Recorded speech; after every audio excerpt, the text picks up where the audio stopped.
ఒక్కొక్కరికి 10 బాటిల్ దొరుకుతుంది.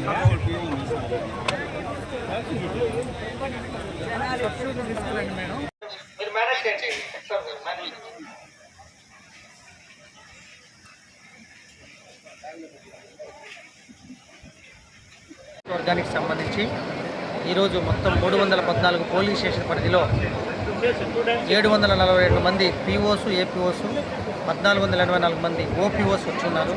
105 మంది మైక్రో అబ్జర్వర్స్ వచ్చున్నారు. టోటల్ మన 314 పోలింగ్ స్టేషన్కి గాను 39 సెక్టార్లుగా విభజించుకున్నాము.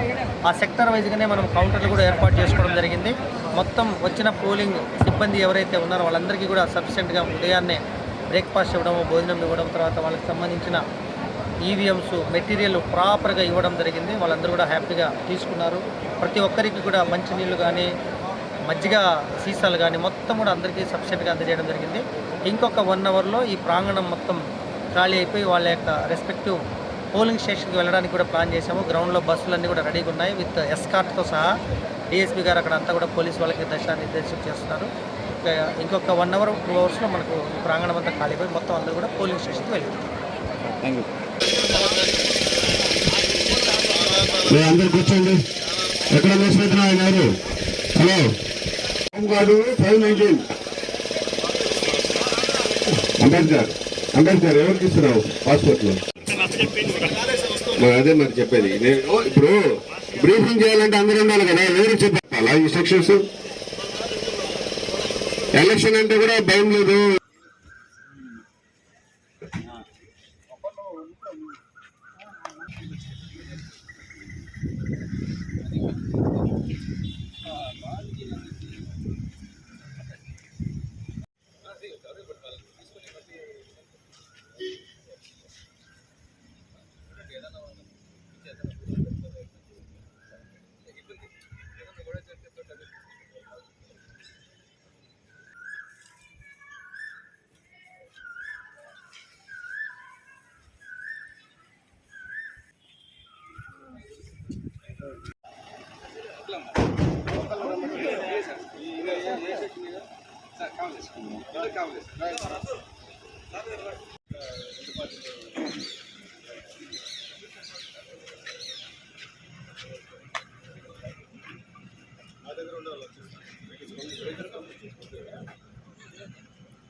ఈరోజు కావలి అసెంబ్లీ కాన్స్టిట్యూన్సీ కావలి డిఎస్పీ, ఇన్స్పెక్టర్, సిఐస్తో ఇక్కడ ఉన్న క్రిటికల్ ఏరియాస్, విలేజెస్ గురించి డిస్కస్ చేశాము.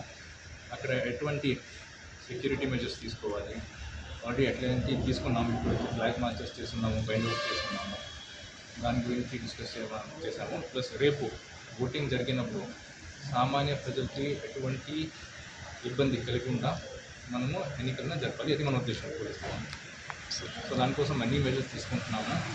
సో ఓటర్స్కి మన తరఫు నుంచి ఒక్క మనవి, మీరు నిర్భయంగా వచ్చి ఓటేయండి. పోలీస్ డిపార్ట్మెంట్ మీ తరఫున